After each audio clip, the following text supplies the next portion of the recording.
Este es el primer apartado del tema, las funciones y sus gráficas. Como habéis leído, este es el gráfico que describe el vuelo de un helicóptero en la extinción de un incendio.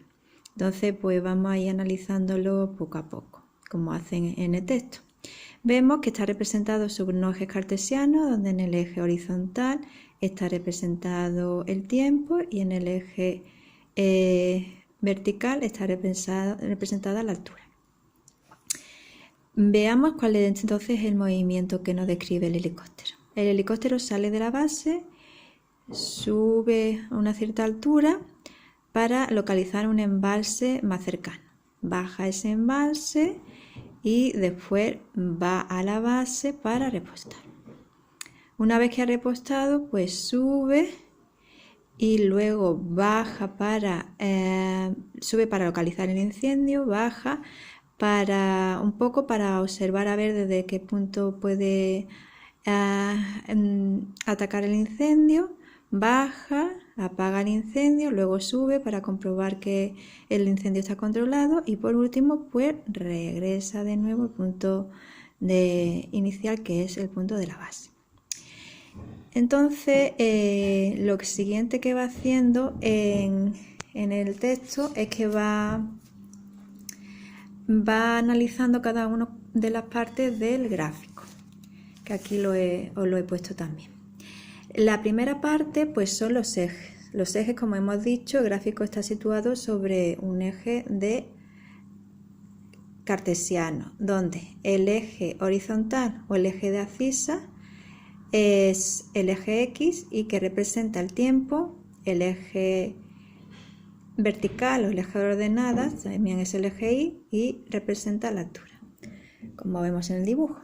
El eje horizontal es el tiempo, el eje vertical o el eje de ordenadas es la altura. Otro elemento que nos habla sobre las gráficas es las escalas. Las escalas pues son las unidades en las que están divididos los ejes.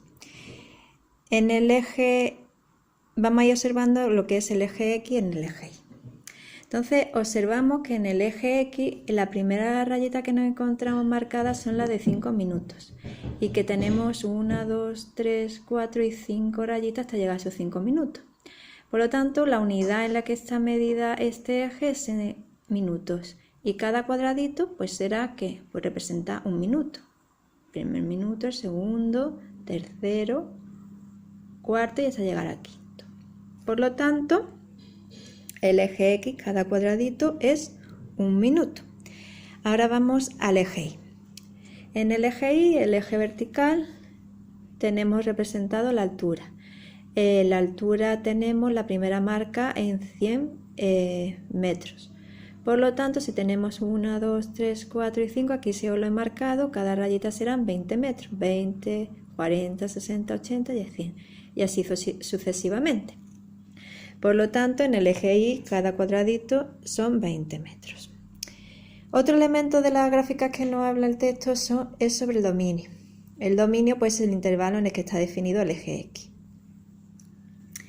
Si de nuevo nos vamos al gráfico, vemos que en el eje X, ¿dónde está representado el gráfico? Vemos que está representado desde este punto hasta este punto, que si ahí acaba en 25 y sumamos esos minutillos de más, llegamos a 27. Por lo tanto, el dominio es desde el 0 hasta el punto 27. Y así lo marcamos. Intervalo 0,27. En matemática el dominio se le llama DDF de la función, dominio de la función, y se pone igual al intervalo 0,27. Otro elemento que nos habla en el texto, pues sobre el recorrido. El recorrido son los valores que toma la función en el eje Y. O sea que ahora lo que nos vamos es al eje Y, al eje vertical. Y observamos desde qué valor hasta qué valor encontramos representación de esta gráfica. Vemos que está desde el punto 0 y que aquí, que es donde está el punto máximo, son 320, porque acaba en 300 la rayita, pero vemos que alcanza a 320. Por lo tanto, el recorrido sería el intervalo de 0 a 320. De nuevo en matemáticas, la notación que usamos para el recorrido es R de recorrido de la función f que ponemos entre paréntesis igual al intervalo 0, 320.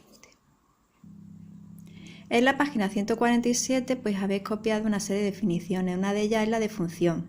De la función es una relación entre dos variables, en este caso x e y, que asocia a cada valor de x un único valor de y. X sería la variable independiente y la variable dependiente. ¿Qué quiere decir? Pues que a x le vamos a dar cualquier valor y el valor de y viene determinado por el de x. Por eso y es la variable dependiente, depende del valor de x. Pero eso lo iremos viendo más adelante e intentaría un poquito más su significado. Y lo otro que tenéis que hacer pues es copiar las definiciones de la parte de representación gráfica, donde bueno, pues no son nada más que lo que os he explicado sobre gráfico, lo que son los ejes, lo que es el dominio, lo que es el recorrido, lo que son las escalas. Y ya por último, en esta sesión lo que tenéis que hacer pues son los ejercicios 1 y 2 de la página 146, copiarlo en vuestro cuaderno, hacerlos y los subís. ¿Vale? Bueno, pues con esto finalizamos la sesión 1 de este tema.